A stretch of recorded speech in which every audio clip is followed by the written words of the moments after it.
For example, in Senegal, one study reviewed among the healthcare workers in the agency working in antenatal. Only 47% received HPV-specific training. Then, among medical practitioners, which were GPs, and then also, I think,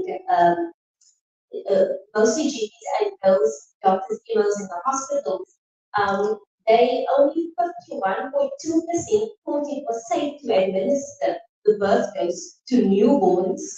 The birth dose to newborns, I just want to emphasize that.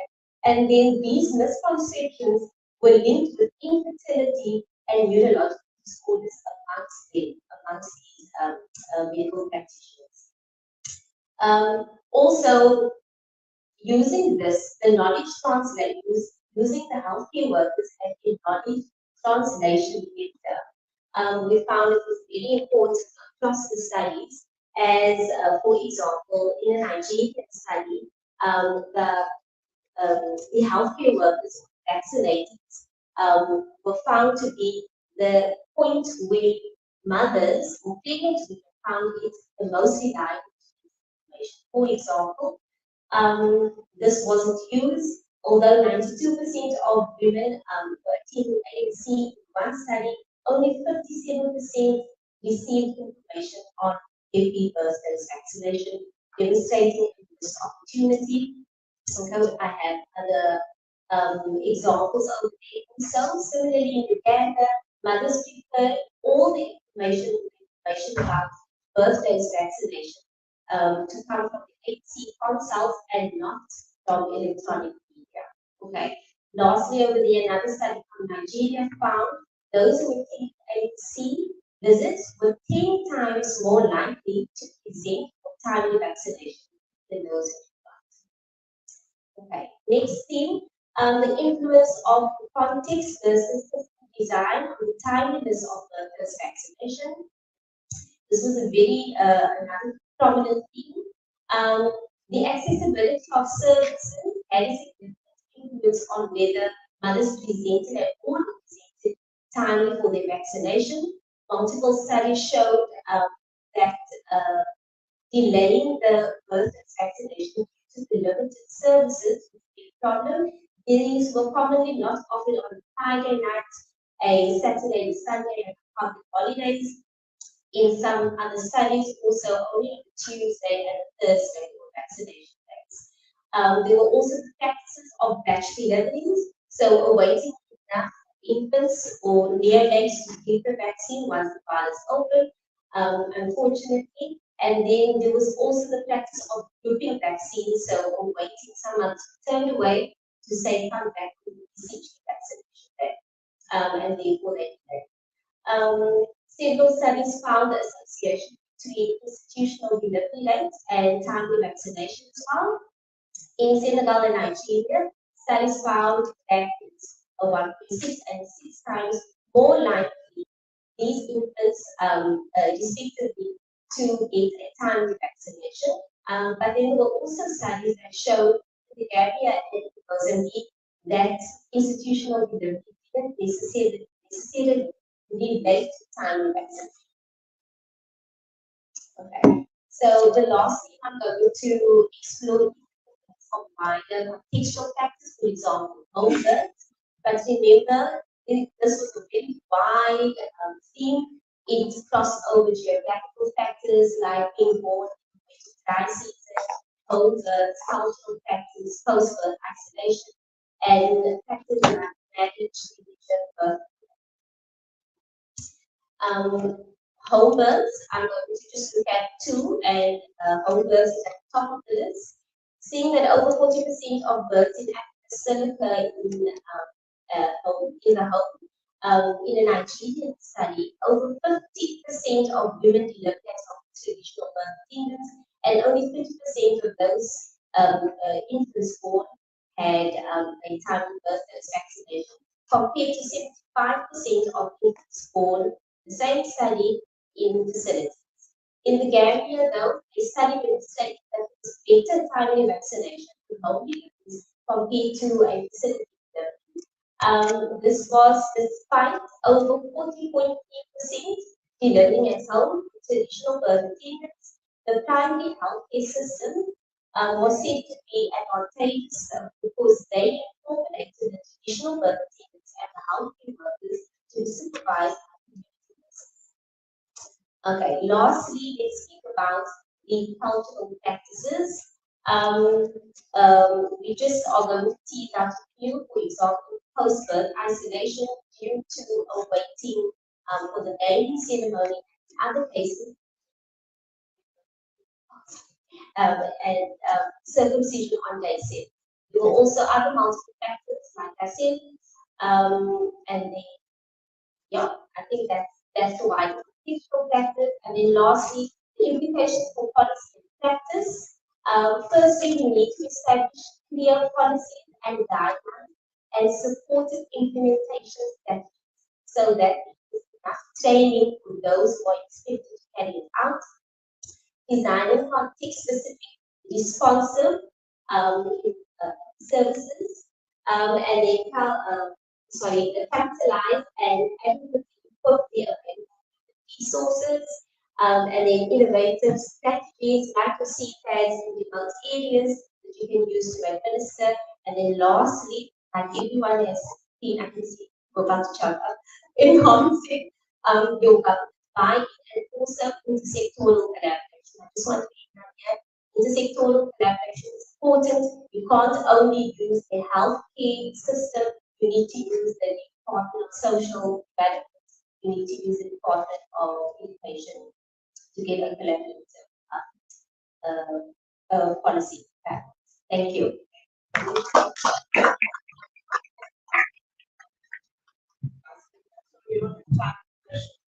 Thank you very much.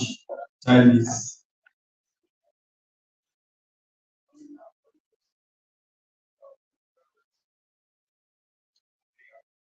Okay, that's very good. May I now invite Bonolo of Finance to Anna to come presentation.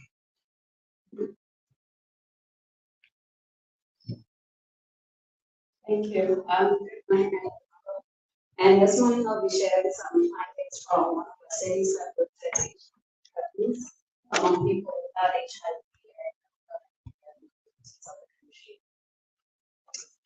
so at this point we already know that 64.7 million people are carried with hepatitis virus in the African region.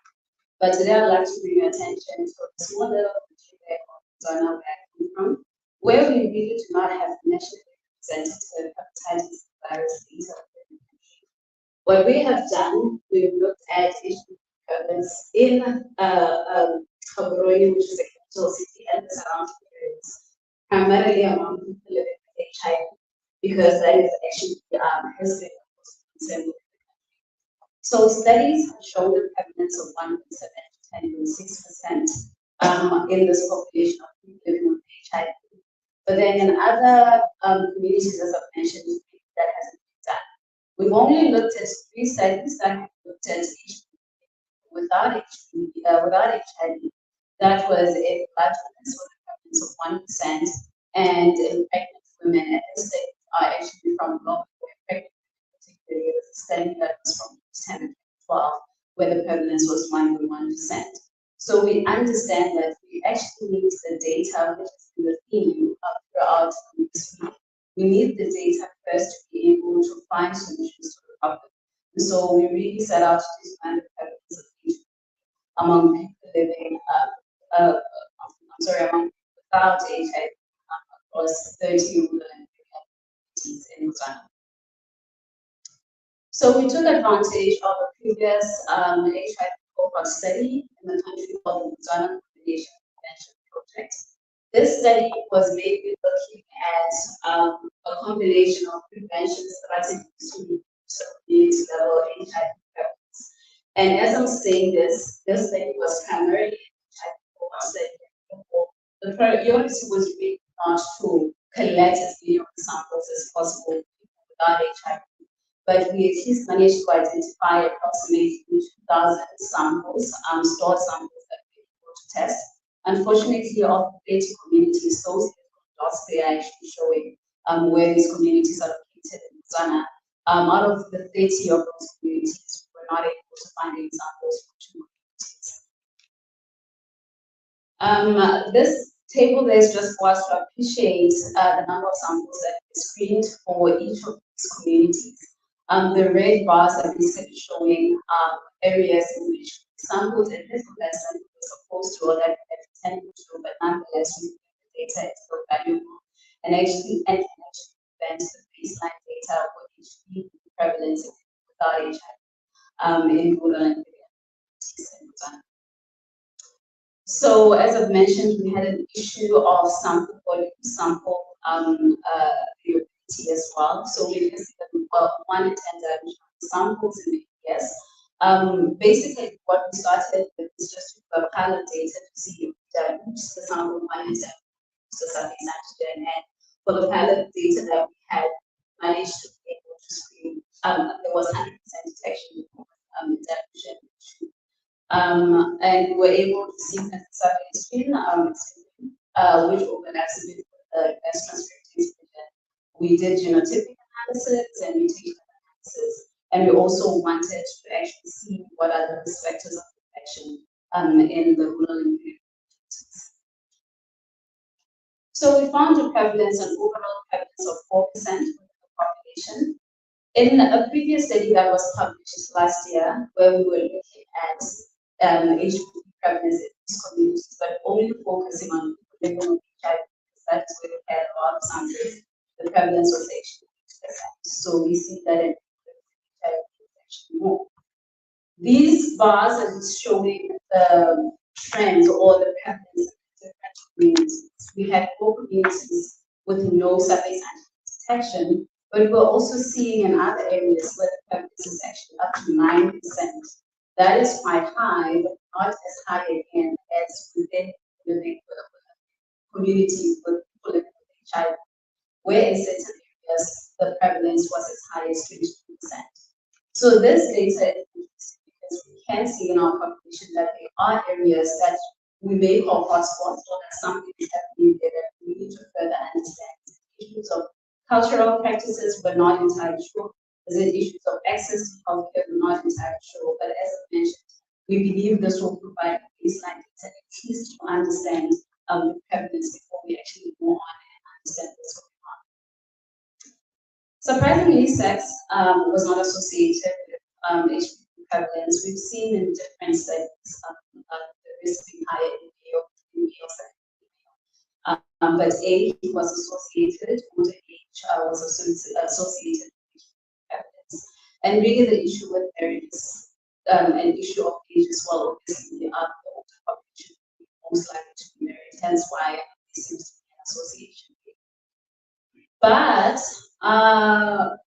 unfortunately for this study, we did not have vaccination records, HIV vaccination records. This was primarily an HIV cohort study, but we just looking at the age, or rather the time when vaccination, universal infant vaccination was introduced in the country, as well as the time when the species cohort took place. We put an assumption that individuals less than 21 years of age would most likely be vaccinated. And so we saw a lower prevalence in this population than individuals that would obviously supported that vaccination. Maybe it isn't a population. Genotypic data reveal that genotypes 8 in the circulating in the population, but I do have to emphasize here that the prevalence only managed to sequence 14 of the 86 samples that tested positive, unfortunately, which is a very low success rate, but you see that 8 are circulating in the population. We couldn't go to such genotypic level, but we know that A1 is the ones that are circulating in the populations. The graph with the blue graphs, with the bars there actually show mutations that were circulating in the population. S207 area, I'm not sure if it's visible, which is the highly prevalent mutation, is actually very dominant an immune escape mutation. So we really need the sequencing data to generate more to see what is the issues around vaccine escape, immune escape population. Good thing is we did not see any drug resistance mutations. These are direct bars in this population or in this figure. So essentially, for the first time, we have tried to establish the prevalence in rural and communities in Botswana. This is lower, obviously.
Noticing from hepatitis.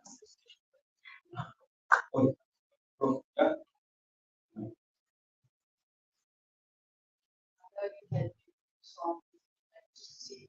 What's the change? Did you find any particular one? Like D, another one, A, another one. Difficult to tell. It's difficult to tell, but with the study where we looked at people with HIV, actually, over 90% of the sequences were all over the country, just in the southern part of the country. But here it's difficult to tell. Yes, thank you very much. I have also the audience seems no outside. I need to know if people use drugs, like people who use drugs as well as Unfortunately not. It's one of the areas that we're looking to move into and to expand on. So very study is one of those. Okay, thank you. I think we ready to conclude. We'll miss tea, which is supposed at 11, but I was asked to announce that at 11, please head towards the northwest for the next iteration of the addition A. And then we'll meet here again. Thank you, everyone.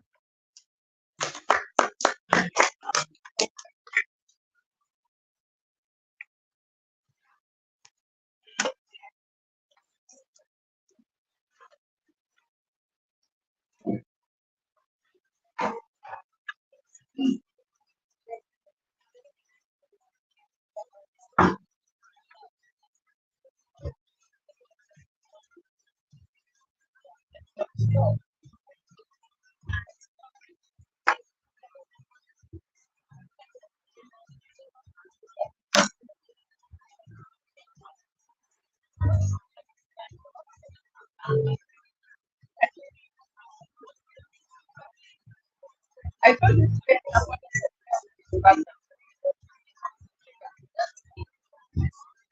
you want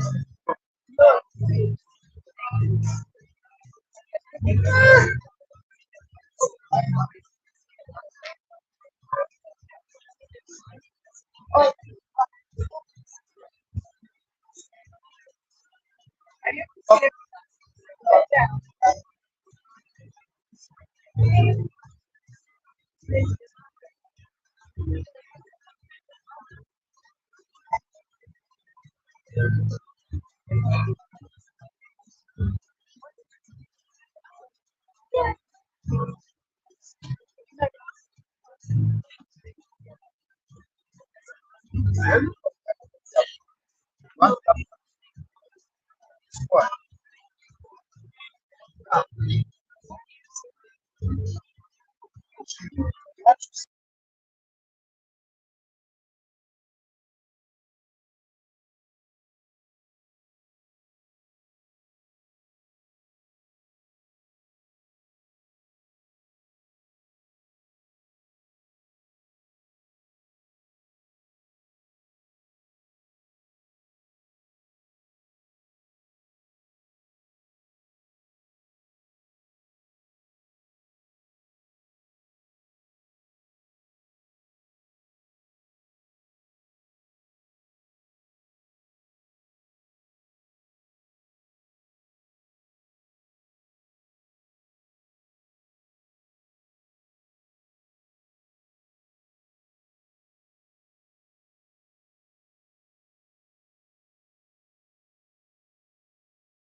I just want to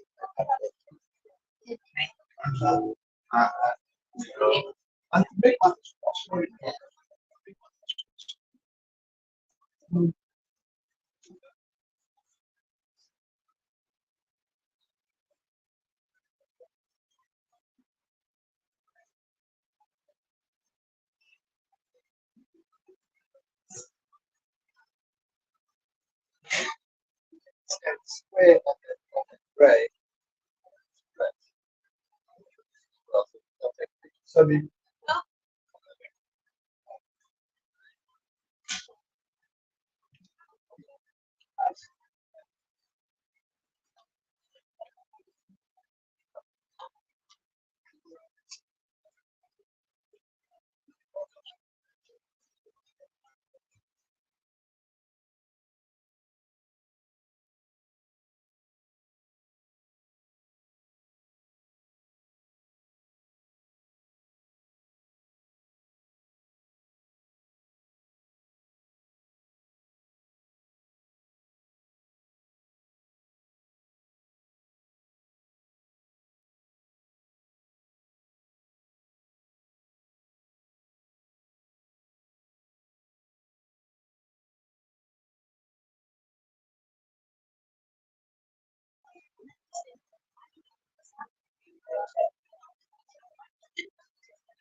Yeah, what we call yes.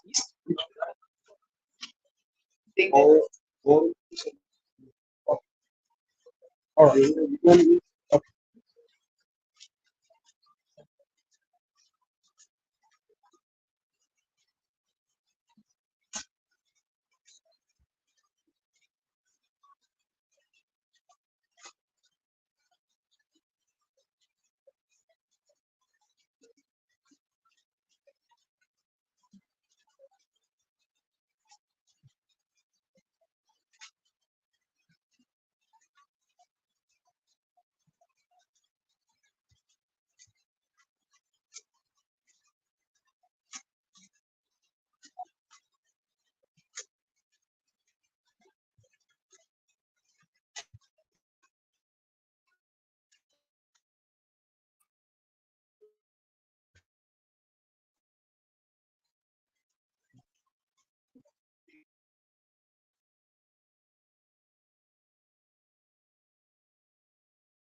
Yeah.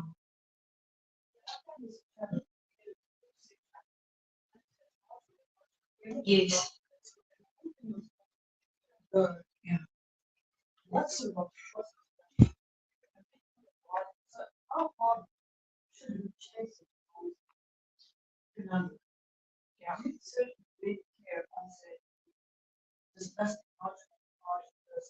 Yeah.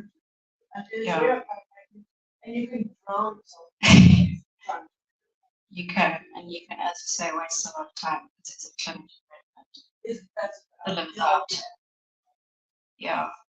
I suppose if you're going on a call, maybe it's one nodule, it's changing. Yeah.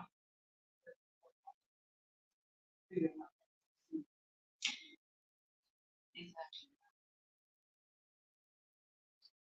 Any other questions? Next question. Thank you.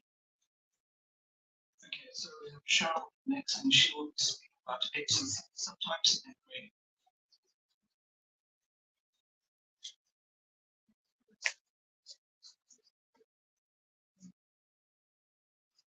Yes, hello again.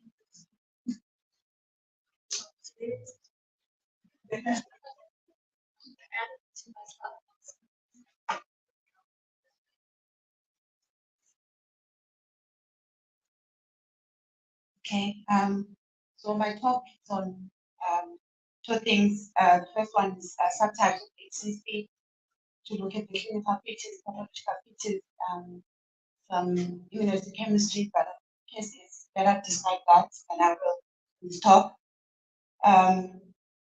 Some prognostic features and some clinical relevance. It's very important for us to say what an HCC subtype is, and then to discuss grading. But grading of HCC is very difficult. I'll show you. So, hepatocellular carcinoma, we know that it's a malignant primary liver neoplasm showing hepatocellular differentiation. It is the commonest liver tumor. It occurs in about 75 to 85% of cases in the liver, and other primary liver tumors being intrahepatic cholangiocarcinoma and hepatoblastomas in children. And then it's interesting that at the 2022 IP, they're now saying to diagnose hepatocellular carcinoma in NGS because of the, as Casey said, can contain up to colorectal, gastric, intrahepatic cholangiocarcinoma. And then HCC is the sixth commonest cancer. It's a very lethal malignancy. It's the fourth leading cause of cancer-related death. It has an almost equal incidence and mortality rate, and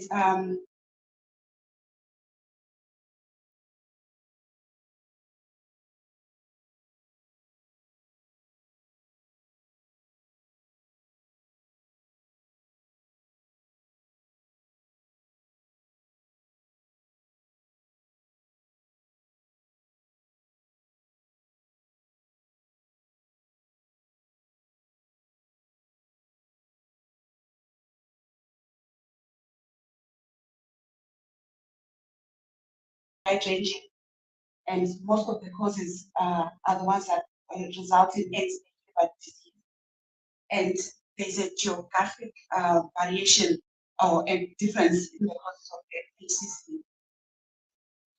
And then the most important thing is that the pathology of HCC is heterogeneous and resulting in 8 subtypes that are recognized by the current subdivisional classification. But there are many more, but they are very rare.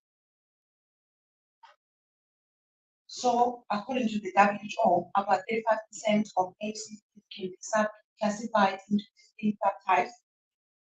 And then their definition is for a tumor to be classified as a subtype, 50% of the tumor must have distinct histological features of that subtype, except the clear cell HCCs where 80% of the cells must be clear for you to classify this tumor as a clear cell HCC. And as I said, there are numerous other subtypes, but they are very rare.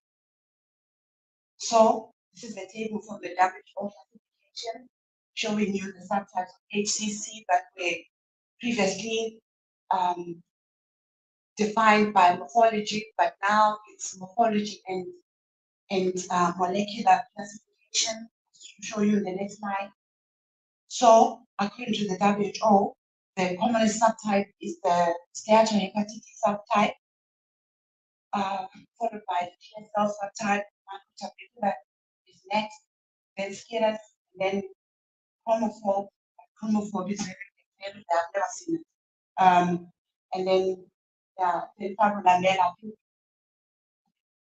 Fibrolamella, although we commonly talk about it, is and then there's neutrophil rich and lymphocyte rich. And the clinical features, so some of them are associated with clinical features that are well known, like the subtype that is associated with metabolic syndrome. And then the clear cell type, there's no clinical association. The macrotrabecular type, as I'll show you when I now discuss it, is now been associated with high alpha protein hepatitis B and also high grade morphological features for histology. And then the other one is fibrolamellar carcinoma that I'll further describe. It's associated with young age. The female to male ratio is the same because conventional HCC is more common in males than females. And then the histological features, I'll go through them, so I'm not going to waste time going through them here. And then those are some of the molecular features that are defined each subtype. Some subtypes have similar morphology. So up to date, maybe more work is needed to further classify them. So this is a picture that shows, because remember, lung, colorectal carcinoma, breast have now well-defined molecular classification, but liver doesn't. So the molecular classification is still under investigation, but people who are working on it are saying that there are 6 groups. There's group 1, 2, 3, which are the bad ones, and they are associated. So the first group, these ones are the bad ones, and then these ones are the ones that are more beta-catenin mutated.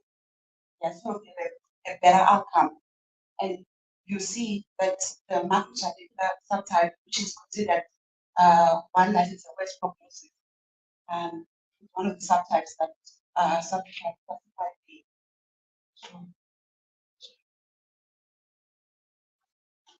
So I'll start off with one that's the commonest one according to WHO, is the actual HCC.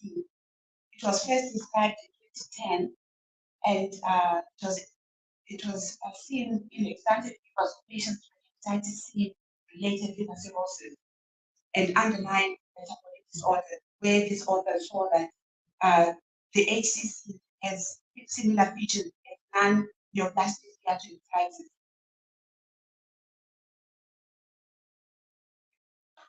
So the pathological features are as such. So this is one of our patients, sections that we saw. This is for a patient with hepatitis C. You can see that this is the HCC. So if you just give it slide, you call this steatohepatitis, but this was for the liver nodule. You can see that the back, and then on the side, we can see there's fibrosis in between, and there's the ballooning degeneration of hepatocytes, and there's the inflammation. So it looks like a steatohepatitis, but occurring in the next.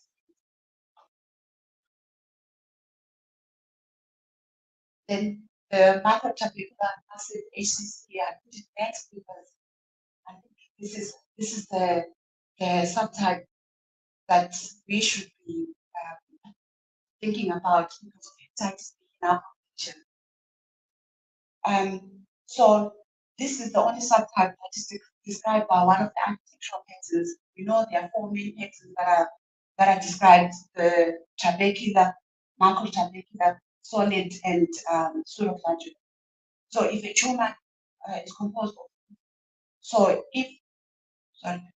so the macrotrabecular subtype, the definition unfortunately is variable. In the WHO and AFIP book, is defined as trabecular with more than 10 liver cell plates, but research articles use 6 liver cell plates. So in our institution, we use 10, because otherwise we'll call almost every HCC subtype. And then, so this subtype has been known for a long time. It was when I was reading the article written in 1954, the pictures that they have there had this subtype, but it wasn't described there yet. So in 2017, that's when it became a molecular subtype, because this article, they concentrated on this subtype, where they found that distinct subgroup, because it has ATM and TP mutation, is associated with hepatitis B, and there's amplifications of FGF19, and this is associated with angiogenesis. So the patients with this subtype have high serum alpha-fetoprotein, and the tumor is poorly differentiated as a bad prognosis, of course, as compared to conventional HCC. So this is a hepatocellular carcinoma. You can see that the tumor is composed of this trabeculum, and they have more than 10 cells in thickness. And then, so most of these tumors are quite differentiated. You can see they, like cells that high that, and then this molecular this subtype is also associated with a lot of lymphovascular space invasion. You can see the macrotrabecular within this portal vein. And the next subtype I'll discuss is the clear cell HCC. It's an HCC that's composed of clear cells, and they say sometimes distinguishing it from metastatic RCC is difficult, and you might need to use chemistry in this. And molecularly, it's not different from HCC yet. And also the prognosis is the same. And then the next one is the serous HCC. This one is defined by a fibrosis that occupies more than 50% of the tumor volume.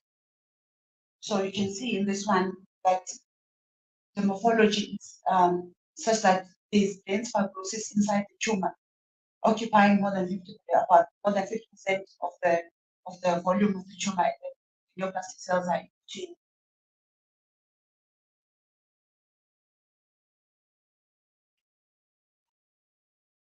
And the next subtype is fibrolamellar carcinoma, and it's rare. 1% of HCCs are fibrolamellar carcinomas, and it was first described by Dr. Edmondson in 1956, and was renamed in 1980. And the reason why it was renamed is that his previous name then was too long. It's not hepatocellular carcinoma with lamellar fibrosis. So it was discussed that name is too long, and then connected. So if you compare fibrolamellar carcinoma with HCC, they occur in young patients, but again, there's a geographic variation in the age of diagnosis of HCC. In high income countries, conventional HCC occurs in older individuals more than 65, but in our populations, 30s and 40s. So it's almost the same if you talk about sub-Saharan. And the problem there is that their etiology is cirrhosis and hepatitis and metabolic syndrome, whereas ours is hepatitis B, where HCC occurs before the liver gets to cirrhosis. And then the male to female ratio is the same for fibrolamellar carcinoma, but it's higher for conventional HCC in high income countries and also low income countries. The reasons for that are that say males are more exposed to risk factors than women, and there are studies that have shown that. And then also estrogen, say estrogen is protective to inflammation and fibrosis. So fibrosis advances more in male individuals than female. And then the background liver in fibrolamellar carcinoma is normal. In conventional HCC, there is usually chronic hepatitis or cirrhosis. And then the etiology of fibrolamellar carcinoma is unknown, but in HCC, hepatitis B was once entertained as an etiological agent, but never proven. Then alpha-fetoprotein is another one that's helpful in diagnosis. It's normal in fibrolamellar carcinoma, but in conventional carcinoma, it's usually elevated, but it's rare, it can be normal. And then the pathology of fibrolamellar carcinoma. So firstly, on gross examination, the yellow tan tumor with the central scar, just like the hyperplasia. And then the microscopic features are a triad. of cells that are large, polygonal, abundant with granular cytoplasm. And the tumor cells have vesicular nuclei with permanent macronucleoli, and the last feature is the lamellar fibrosis, which is parallel with plate-like collagen. And then there are other features that are not unique to the subtype, like pale bodies and hyaline bodies. So before I started my PhD, I thought you can only get them in father lamellar carcinoma, but you can get them in conventional HCC. So the main features are that child features. And then this tumor stains with CK7, 68, as we saw from the previous talk, and also molecularly, it's now associated with diffusion.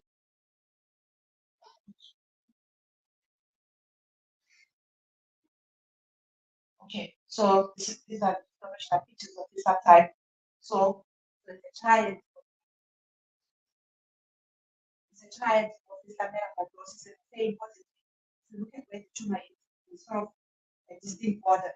The lamellar fibrosis is perpendicular to the capsule of the liver, and sends perpendicular areas of fibrosis going down, separated the tumor into this cord of liver cells. And the liver cells,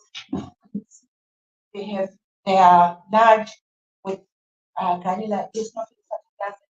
Usually are particular, as you can see, with a prominent macronucleoli. And then you can see pale bodies, as you can see some of them. And then this subtype is associated with peritoneal invasion. So this is the same case where we had peritoneal invasion. So the ones that we see at our institution, most of them have peritoneal invasion.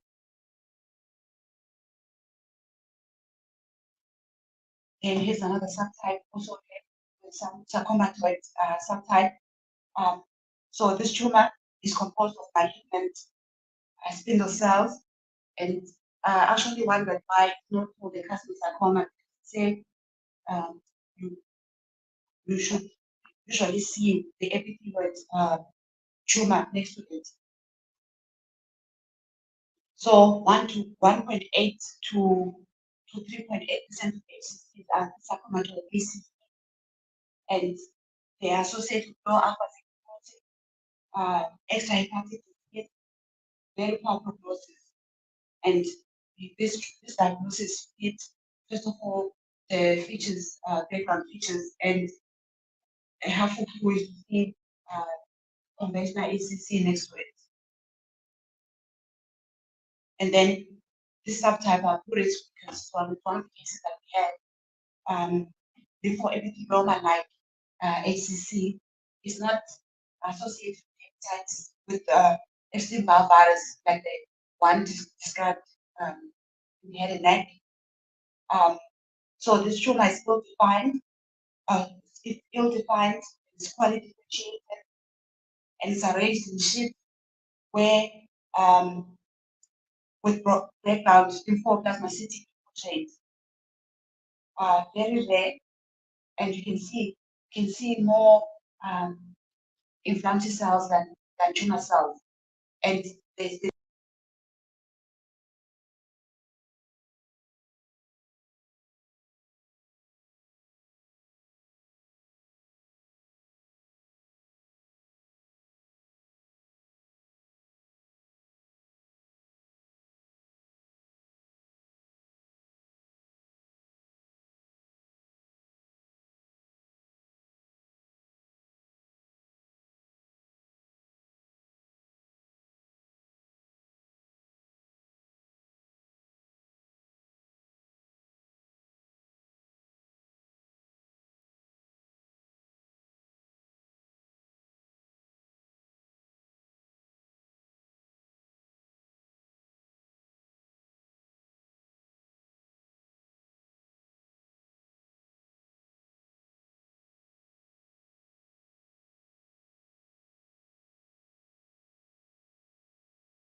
examples and not hepatitis. And it's important for us to assign it when we're sending out cases of hepatitis because that's the grading has an independent prognostic feature. And they say the advice is that the predominant grade and the worst grade should be reported because none of our cases is just one grade. So all of them is just ranging from well to moderate to well differentiated. So I think that helps. And then the main systems that are there that I know about are the WHO rating, which is the one that I use, and also this modified Edison and Steiner rating system, and AFIP rating. I think it's the same. That's why I put them together. So according to the WHO system, this is a 3-tier rating system. So grade 1, well differentiated, grade 2, moderately differentiated, grade 3, poorly differentiated. There is undifferentiated, but we shouldn't, it's not we shouldn't put it as part of grade 4. So the well differentiated is the closely resemble normal hepatocyte with eosinophilic abundant cytoplasm. The cytoplasm is basophilic, and this tumor cells show mild nuclear promorphism. And diagnosis here is difficult. So the way I approach grading of HCC. So if a tumor, you can tell that the HCC and HCC is moderately differentiated. If that's struggling to say a tumor with hepatocellular differentiation, it's HCC versus benign tumor, it's well differentiated. If you have a tumor where it's obviously malignant, but you can't tell what it is, it's difficult to say what it is, it's well differentiated. So this is one of our cases. When I say my job is difficult, I'm joking. So this is what the tumor looked like. It looked benign, but like if the reticulum was lost and stained with typical 3. You can see it looks like normal hepatocytes, except there's now nuclear in here. And it also has these hyaline bodies, as I said, like hyaline globules. You can get them in conventional, right? Then the second one is moderately differentiated. This one, I find it easier to grade because, as I said, if you can easily say something is an HCC, it's moderately differentiated. So the tumor cells here appear malignant. Grade 1 tumors appear benign, and they show features of hepatocellular differentiation with HIV and with abundant eosinophilic to basophilic cytoplasm. And these cells show moderate nuclear pleomorphism. And there are occasional multinucleotide cells. Diagnosis of malignancy and hepatocellular differentiation is not challenging in these cases. These are cases where we just wear the tick and we send it out. And then poorly differentiated tumors are the ones that are difficult. So I use the same case that I used for the tumor like HCC. So this tumor, they appear malignant, and some of them do not exhibit features of hepatocellular differentiation, and they have moderate to scanty cytoplasm, and the tumor cells show marked nuclear pleomorphism and multinuclear giant cell. So we can see in this example that we don't have a problem with this poorly differentiated. Yes, this one is abundant cytoplasm because it's a molecular subtype, but those ones that are poorly differentiated, we usually need to put in the nose, which luckily are usually helpful because typically there's a gray stains less in well differentiated and more poorly differentiated, so it's much more helpful with poorly differentiated cases than in the well differentiated ones. And then just briefly on second type of grading. This is how it was used, the whole teacher grading system. And pathologists would like grading things like this. So I think that's why we use the WHO grading system, because then it's difficult to differentiate from H2 to, I think that's where the problem is. This one's easier. And it uses same thing what WHO uses, UTI and cytoplasm.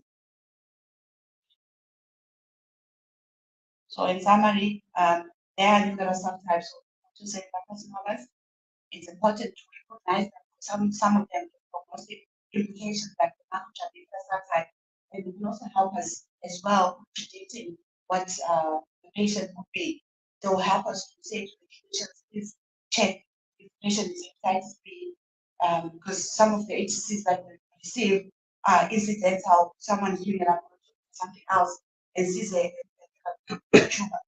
And we have called some patients to hepatitis B, and it turned out that patient had hepatitis B. And then it's also important to say sometimes that different from both patients. It's another thing that I learned when I was now doing this PhD, because I send out hepatocellular carcinoma, pseudo-glandular type. You're not supposed to say the architectural presence. Only the macrotrabecular one has a poor prognosis. So the architectural effects are okay in the description, but not in the diagnosis. And then 35% of HCCs are molecular subtype, but as we said, to do this properly, but to do next generation sequencing, first of all, to diagnose HCC and to subclassify it into a molecular subtype. And then all subtypes except, and then here's another important one, all subtypes except fibrillary carcinoma, okay, in both cirrhotic and non-cirrhotic livers. And then HCC grading is important because it's important for prognosis. Grades can predict patient survival and disease-free survival. So we have to assign grades. Remember, the one that you think is more common. I've never seen an HCC where it's just one grade and put there this one.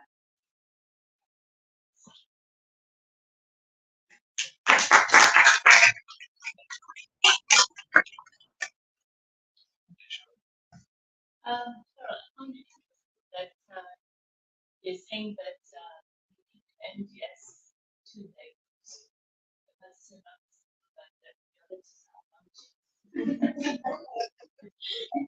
take the call is there explanation? Yes, because they showed us cases that looked hepatoid. So instead of saying, I see all of you are family, he showed us cases that look like an HCC, but they were cholangiocarcinoma, where if you look at it, because they said cholangiocarcinomas can have hepatoid differentiation, just like gastric adenocarcinomas that metastasis together. It will look like an HCC, stay like an HCC, but it's not an HCC. Grading. In the last year, by updating the which I know is, and I want you to grade it because it's a well a bacterial transplant and expression, so it's more. But from what you just said, I don't know what you should do because a people biopsy is a biopsy tumor. What does it matter if I tell you?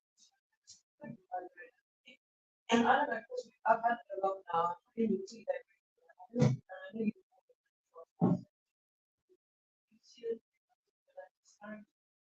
I don't think they should do it. That's my opinion, because the HCCs that we're seeing, and from my study, you'll see that there's a wide variety of breed within one group. Because if you say well differentiated, if there's another process, then that patient misses out. So just to be clear then, you describe in your description there's a predominantly well differentiated, but there's a poorly differentiated focus and whatever. And then in your final diagnosis, do you then say poorly differentiated? Yes, you say Yeah, then you say poorly differentiated. So you take the worst one, and that's then your diagnosis. Yes, your diagnostic line. Yes, of course, recommended that you say there's also good well. Yes, yes, in your description. Okay, thank you. Thank you very much for the diagnosis on HPV. You mentioned that procedure where parents work at. Do you have any tips for the procedure? Because we often ask restaurants people with visa. And it's such a era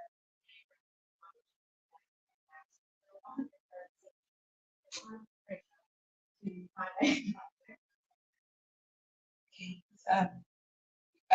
They tried to pressurize me, and I said diagnosis of HCC is made on the HIV, not on fertilization, because you will get into trouble if you try and say something about HCC that was well differentiated.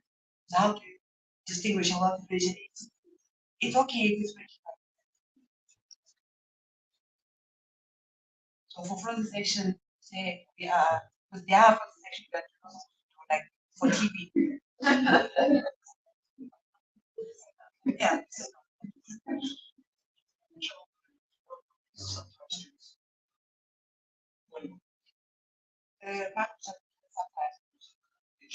Yes, because of the So appreciate that.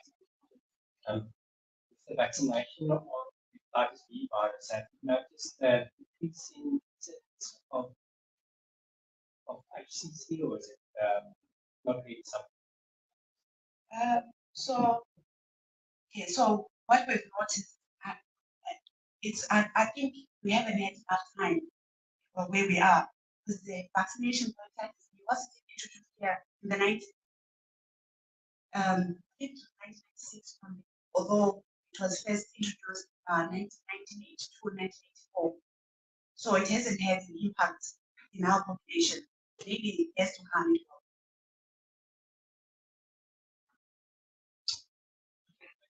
Okay, thank you.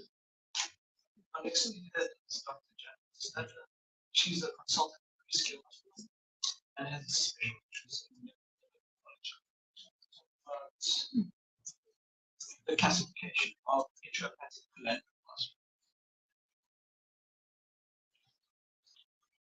Great, thank you. Yes, so as Chris mentioned, I'm going to be speaking on the classification of intrahepatic cholangiocarcinoma.